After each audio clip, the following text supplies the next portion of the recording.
Está começando o Educa Ciências Podcast. Quando o assunto é educação, tudo pode. Oi, meu nome é João Mota e você está ouvindo o Educa Ciências Podcast. Esse podcast é uma produção realizada pelo projeto de extensão Educa Ciências da Faculdade de Ciências da Unesp de Bauru, em parceria com o Jornal da Cidade.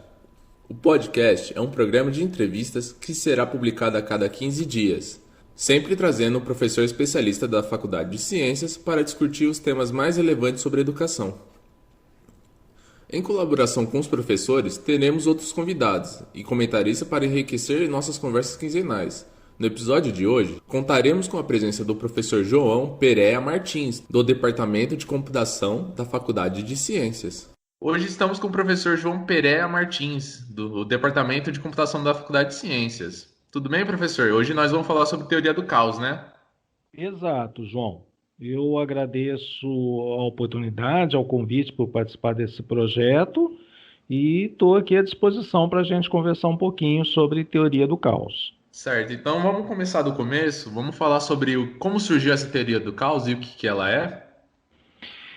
A teoria do caos, ela surgiu na década de 1960. Na verdade, os estudos sobre esse tema já vinham antes, desde os anos 50, mas ela foi formalmente apresentada no início da década de 1960. Então, a teoria do caos, ela é, a princípio, uma teoria matemática. Ela surgiu através de um estudo feito por um físico, que na verdade, além de físico, ele também era matemático, chamado Lorenz. E a ideia por trás da teoria do caos é você observar algum sistema, algum fenômeno físico, como, por exemplo, questões meteorológicas, o crescimento de populações, e tentar analisar dentro desses sistemas, que aparentemente são imprevisíveis, você tentar criar algum modelo matemático que represente como esse sistema funciona e tentar identificar se esse sistema pode se tornar previsível. Então, um sistema aparentemente caótico, imprevisível, algo que nós não temos ideia de como vai ocorrer, como a questão da chuva, a trajetória de um raio, o crescimento de uma bactéria ou coisas desse tipo, muitos desses sistemas, muitos desses fenômenos, na verdade, podem ser previsíveis, embora aparentemente não o sejam. Se nós conseguimos criar uma matemática que represente esse fenômeno, o que não é tão fácil, mas é possível, então nós poderíamos prever como esse fenômeno vai se comportar futuramente. Então, a teoria do caos, ela resumidamente é isso. É uma teoria matemática que estuda fenômenos aparentemente aleatórios, caóticos, imprevisíveis e tenta representá-los matematicamente. E a vantagem disso é que se você consegue fazer isso, então você tem uma capacidade de prever como isso vai acontecer. A própria criação dessa teoria, ela é curiosa pelo ponto de vista histórico também, porque já no começo do século passado, em 1900, na verdade até um pouquinho antes, um físico francês, o Poincaré, ele já havia detectado coisas desse tipo em movimentos de corpos celestes, fazendo alguns estudos. Mas isso ficou como uma observação de curiosidade. Aí, no final dos anos 50, começo dos anos 60, é que esse físico americano, Lorenz, ele fez pesquisas assim mais intensas, mais profundas nisso. E, na verdade, na época, ele estava fazendo um estudo sobre simulação computacional. Né? O que é simulação? É você criar uma equação matemática que represente um fenômeno, não precisa ter nada a ver com caos, necessariamente, e aí você tenta ver se vai previsão de chuva, vai chover amanhã, é isso que acontece no telejornal, né? a gente assiste telejornais, todo dia aparece lá a previsão de chuva para amanhã, é de muita chuva ou pouca chuva. Como que eles fazem essa previsão? Eles fazem através de uma matemática. Existe uma equação que tenta representar a ocorrência de chuvas e aí eles tentam ver se vai chover ou não no outro dia. O Lorenz fazia isso. Só que daí ele descobriu o seguinte: os resultados que ele teve na simulação eram muito, muito diferentes do esperado. Muito diferentes. Então ele falou, puxa, eu errei em alguma coisa no meu programa. Porque ele fazia isso com um computador. E naquela época era muito difícil você ter um computador, né? E ele conseguiu um. Nós estamos falando aí dos anos 60. O programa dele não estava errado. Aí ele falou, então o computador está com defeito, mas o computador também não estava com defeito. Ele falou, então eu entrei com dados errados. Os dados também não estavam errados. Aí ele observou o seguinte, que o programa estava certo, o computador estava certo, os dados estavam certos, mas o resultado era absurdamente diferente do esperado. E ele descobriu que, em um dos valores que ele entrou, houve um arredondamento. A coisa era, por exemplo, 3,99999 e foi arredondado para 4. E isso gerou um resultado absurdamente diferente do previsível. Foi aí que houve uma motivação para você apresentar funções matematicamente que eram dependentes das condições iniciais, que é a teoria do caos. Ou seja, eu mexo um pouquinho no valor de alguma coisa e acontece uma mudança gigantesca na saída. É uma ação e uma reação. A ação é pequena e a reação é brutalmente grande. E foi aí que surgiu a teoria do caos, que depois teve aí todo o embasamento matemático e continua sendo estudada até hoje. Certo, mas assim, a gente conhece muito mais a teoria do caos por causa do nome efeito borboleta, né? Teve até o filme, teve outros produtos, teve muitos outros produtos culturais que tiveram esse nome, né? Usam mais esse nome efeito borboleta, mais do que o teoria do caos. O que seria? Por que esse nome do efeito borboleta? O que seria ele? O efeito borboleta é uma forma simbólica de você se referir à teoria do caos.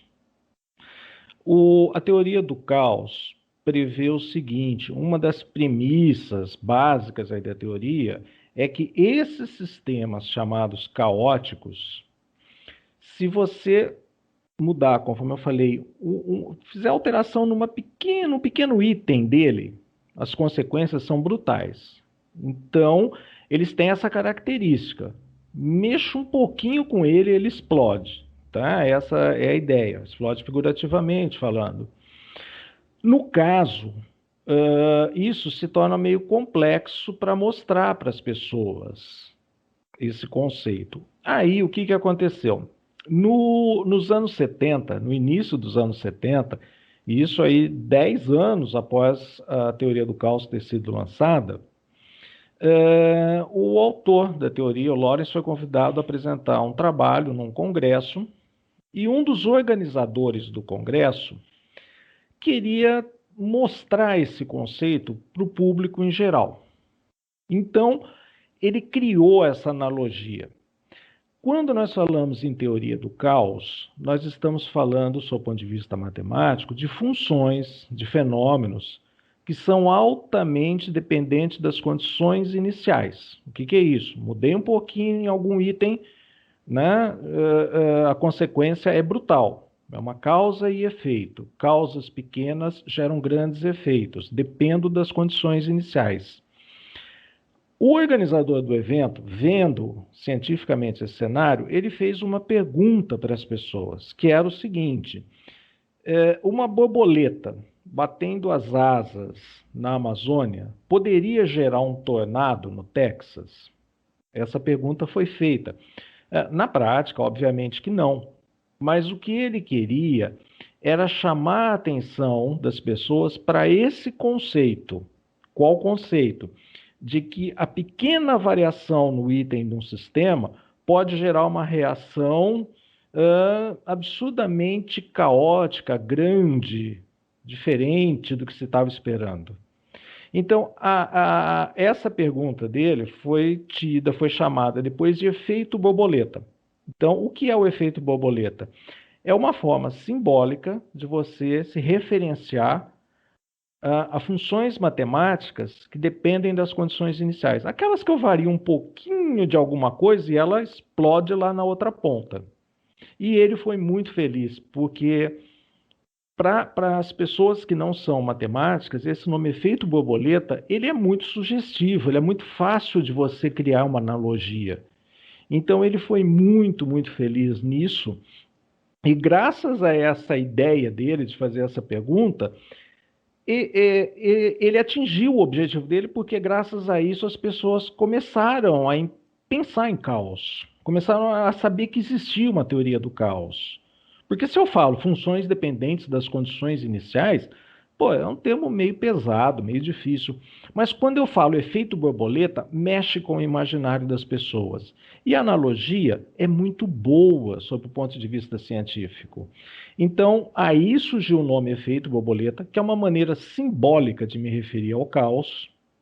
E foi assim, muito feliz, porque isso mexeu com o imaginário das pessoas, e aí surgiram depois disso, ao longo do tempo, vários livros sobre esse assunto, vários filmes, e houve aí uma popularização da ciência, e esse assunto se tornou até que bem popular, né, para uma questão que é extremamente rígida e científica.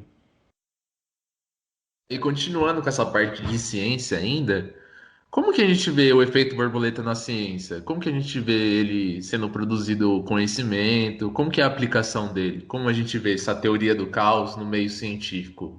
Ela se mostra de como? Como são as pesquisas? Você tem ideia de como elas são? Existem pesquisas que são intrínsecas, ou seja, as pessoas tentam melhorar a teoria do caos sob o ponto de vista matemático, tá? Então, é pessoal que mexe com caos tentando melhorar a própria teoria. Existem várias revistas que são especializadas nisso, revistas científicas. Mas aí, para o público em geral, acho que a grande curiosidade é saber o seguinte: onde que eu posso aplicar isso no meu dia a dia? Né? A aplicação do caos não é tão simples quanto parece, mas o interessante é que a sua veracidade, a sua aplicabilidade está mais do que consolidada, não se discute isso. Então nós temos que ver o seguinte: as aplicações, se você entrar na internet, fizer uma pequena busca, digitar lá teoria do caos, medicina, teoria do caos, agricultura, você vai ver que aparecem centenas, milhares de referências sobre isso, porque é um assunto bem explorado. Agora, uma aplicação clássica disso, talvez até muito fácil das pessoas entenderem, é na área de crescimento de populações. Quando nós falamos de população, pode ser a população de uma bactéria, pode ser a população humana, pode ser uma população de planta. Esse estudo de como as populações crescem dependem de uma série de fatores, da disponibilidade de alimento, a região onde a pessoa está, as mudanças climáticas. Então, é um assunto que sofre muita influência externa, muita nuance.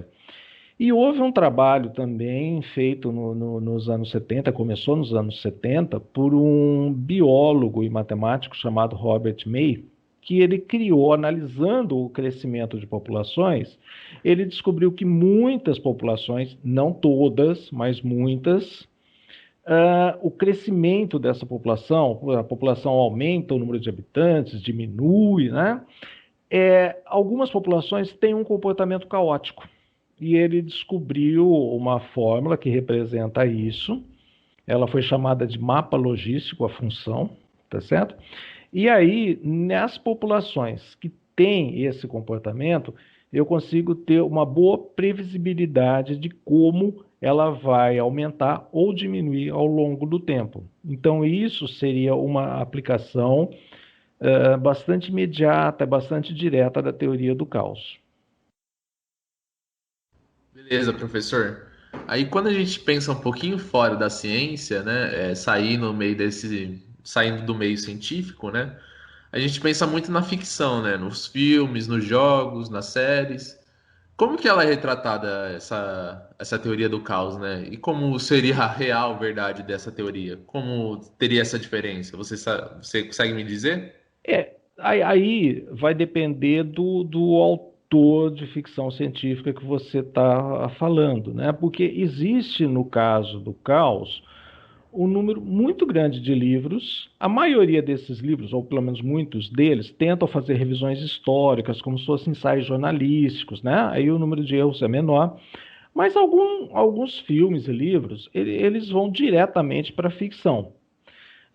E tentam usar esse conceito dentro de um filme, né? No próprio filme, no Jurassic Park, quando eles vão para aquela ilha que existem lá muitos dinossauros, eles levam um especialista em teoria do caos. Não há razão nenhuma para ele participar daquela expedição, mas é um nome que atrai a atenção do público. Então, muita gente usa isso de uma maneira equivocada, de uma maneira muito fantasiosa. Mas isso é ruim?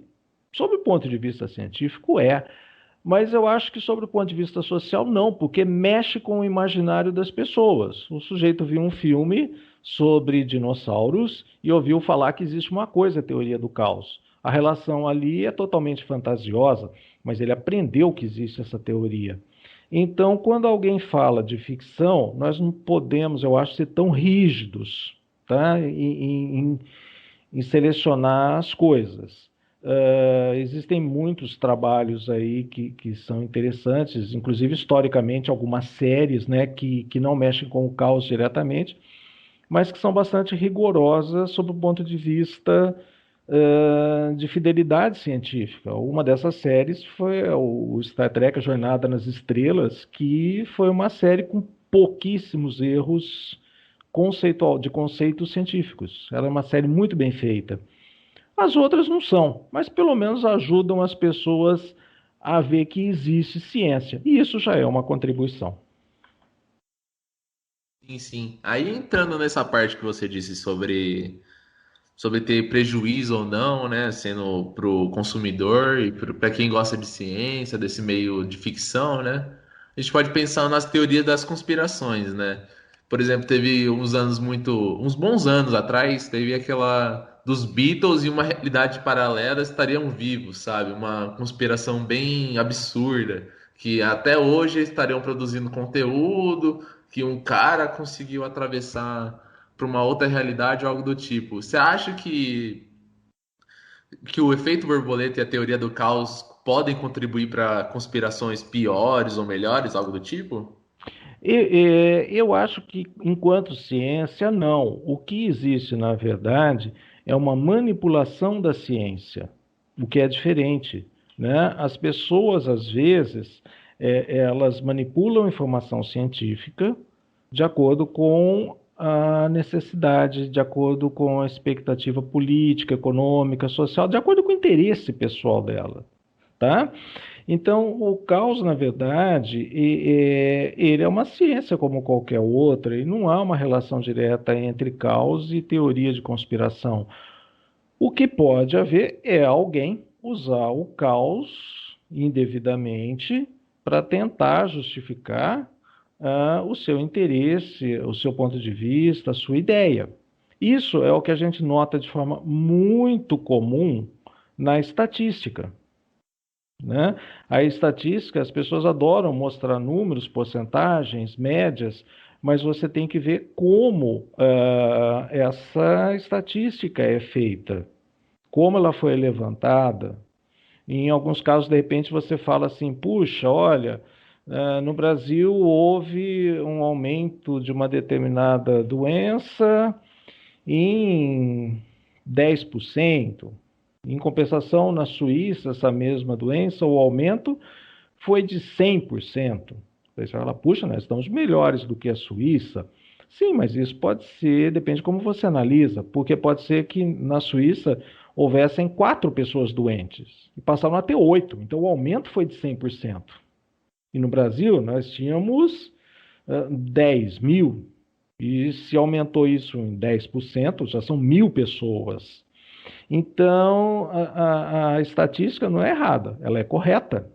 O problema é a distorção, é o mau uso que as pessoas fazem da ciência para justificar os seus posicionamentos ideológicos, políticos e econômicos. O caos é a mesma coisa, né? E isso nós vemos em outras áreas também. Você vê aí a questão da vacina, né? Por mais que a ciência prove a importância, existem pessoas que têm medo, que não acreditam, que acham que isso é um problema. Então, a ciência, ela é pura, ela é verdadeira. Nós é que usamos de forma indevida, algumas pessoas, né, usam de forma indevida para justificar seus interesses. Entendi. Então, entrando um pouquinho mais para essa ciência, essa parte de ciência, você acha que a teoria do caos poderia ter alguma relação com a física quântica, algo do tipo? É uma pergunta que fizeram durante a live que a gente fez na última live do projeto, né? E eu fiquei com uma Uhum. dúvida, porque eu não lembro se o senhor respondeu ou não, e eu achei interessante trazer para o programa. A relação, ela pode existir sim. É que não é algo tão simples de você exemplificar, né? Quando nós falamos em física quântica, o que é uma física quântica? A física que nós aprendemos lá no ensino médio, tradicionalmente, né? Aquela história dos carrinhos, de velocidade, de aceleração, aquilo são conceitos que já vêm, são antigos, desde a da época do Newton, né? Quando ele criou muita coisa, e funcionam muito bem para representar o nosso universo. Mas quando nós saímos do nosso cotidiano, mudamos a ordem de grandeza, as coisas tendem a mudar um pouco. Por exemplo, as leis do Newton funcionam perfeitamente quando eu falo do meu carro. Qual a velocidade de um carro? 50, 100 quilômetros por hora. Um avião pode ser mais rápido, mas é essa a ordem de grandeza. Mas quando eu falo de velocidade, um corpo se movendo na velocidade da luz, as coisas mudam por completo, né? Lembrando, a velocidade da luz aí é em torno de 300 mil quilômetros por segundo. Então, quando você viaja na velocidade da luz, acontecem coisas extremamente diferentes do nosso cotidiano. O tempo para você, por exemplo, ele tende a zero. Então, se você entrar no foguete e ficar 5 minutos viajando na velocidade da luz, o tempo para você não vai passar muito. E para uma pessoa que ficou aqui na Terra, a hora que você voltar, ela já vai estar velhinha. Então, existem esses conceitos. Na quântica, eu estou partindo para um lado oposto. A quântica ela trata de fenômenos físicos em dimensões muito reduzidas. É como a física acontece dentro de um átomo, por exemplo. Isso é a quântica, é a física nessa escala de grandeza, muito pequena, dentro de um átomo.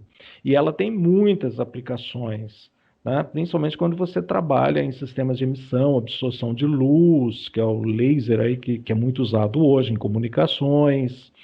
E a quântica também ela abre caminho para uma série para o imaginário, porque ela trabalha com questões que no dia nosso, no dia a dia, não são tão usuais, mas que poderiam vir a ser, né?